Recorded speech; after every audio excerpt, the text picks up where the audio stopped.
Milkipur seat पर उपचुनाव के लिए वोटिंग जारी है। वहीं इसी बीच अखिलेश यादव ने एक ऑडियो शेयर किया है। इसके साथ ही उन्होंने लिखा है कि ये है पीठाधीश अधिकारियों की सच्चाई का स्टिंग ऑपरेशन, जो सत्ताधारी के लिए फर्जी मतदान का टारगेट पूरा कर रहे हैं। इनके बूथों पर तुरंत चुनाव रद्द किया जाए और इन्हें प्रथम दृष्टया ऑडियो सबूतों के आधार पर निलंबित किया जाए और फिर उचित न्यायिक कार्रवाई के बाद बर्खास्त भी। अधिकारियों की चुनावी धांधली और हेराफेरी के ऐसे और भी वीडियोज और ऑडियोज आ रहे हैं। समाजवादी पार्टी के नेता फखरुल हसन चांद ने भारतीय जनता पार्टी पर आरोप लगाते हुए कहा कि बीजेपी मिल्कीपुर उपचुनाव में धांधली के प्रयास कर रही है। ये काफी अफसोसजनक है कि सरकारी मशीनरी का जमकर दुरुपयोग किया जा रहा है। उन्होंने ये भी कहा कि समाजवादी पार्टी ने एक्स पर पोस्ट के माध्यम से कई बार चुनाव आयोग से इस संबंध में शिकायत भी की, लेकिन उन शिकायतों का संज्ञान नहीं लिया गया। अयोध्या में रामलला अब 40 दिनों तक होली खेलेंगे। उन्हें हर रोज गुलाल लगाया जाएगा। विविध रंगों का अबीर गुलाल होगा। रामलला की प्राण प्रतिष्ठा के बाद ये दूसरी होली होगी। रंगभरी एकादशी से बड़े पैमाने पर साधु संत रंगोत्सव में निमग्न होते हैं। रामलला के मंदिर में इस बार खास उत्सव मनाने की योजना है। भक्तों की ओर से भेजा गया गुलाल उन्हें अर्पित किया जाता है। मिल्कीपुर उपचुनाव के लिए बुधवार को हो रहा मतदान एक नया रिकॉर्ड बनाने की ओर आगे बढ़ रहा है। दोपहर 3 बजे तक 57% से ज्यादा वोट पड़ चुके हैं। यदि इतने ही समय की तुलना वर्ष 2022 में हुए विधानसभा चुनाव से की जाए, तब 51.84% वोट ही पड़े थे। इस तरह इस बार मतदान प्रतिशत काफी बढ़ गया है। वोटरों में खासा उल्लास है। युवा से लेकर महिलाएं और बुजुर्ग मतदाता सभी वोट डालने के लिए बूथों पर पहुंच रहे हैं।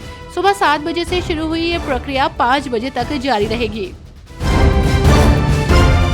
कन्नौज जिले की जर्जर सड़कों की मरम्मत के लिए शासन ने 49 करोड़ रुपए का बजट स्वीकृत किया है।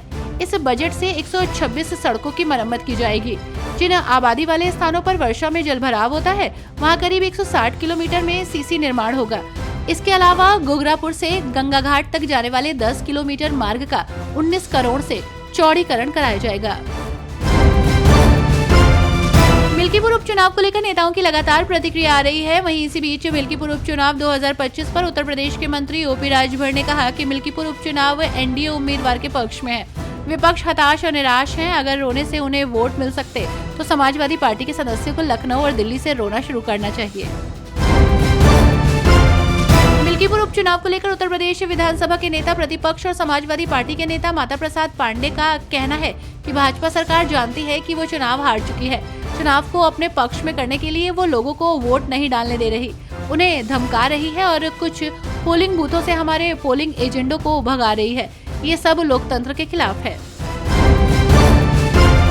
वाराणसी जिला निर्वाचन अधिकारी एस राजलिंगम ने त्रिस्तरीय पंचायत के रिक्त पदों के उपचुनाव को लेकर अधिसूचना जारी कर दी। 8 फरवरी से चुनाव की प्रक्रिया शुरू हो जाएगी। जिले में ग्राम प्रधान के 3 क्षेत्र पंचायत के 2, जिला पंचायत सदस्य के 1 और ग्राम पंचायत सदस्य के 57 रिक्त पदों को भरने के लिए चुनाव होगा। नामांकन पत्रों की जांच 10 फरवरी को होगी।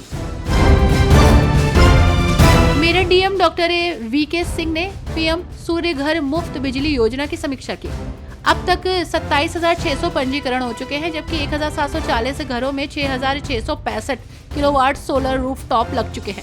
जिले में 486 बैंक शाखाओं को 1 लाख का लक्ष्य दिया गया है, लेकिन 19 आवेदन लंबित हैं। डीएम ने बैंकों को तत्काल निस्तारण का निर्देश दिया और विभिन्न क्षेत्रों में प्रचार प्रसार बढ़ाने के आदेश दिए। इटावा के जसवंत नगर कस्बे में समाजवादी पार्टी के राष्ट्रीय महासचिव और विधायक शिवपाल सिंह यादव ने बीजेपी सरकार पर जमकर निशाना साधते हुए कहा कि वर्तमान सरकार पूरी तरह विफल हो चुकी है और समाज के कमजोर तबकों के साथ अन्याय कर रही है। उन्होंने कहा कि सपा हमेशा पिछड़ों, दलितों और अल्पसंख्यकों के हक की लड़ाई लड़ती रही और आगे भी लड़ेगी।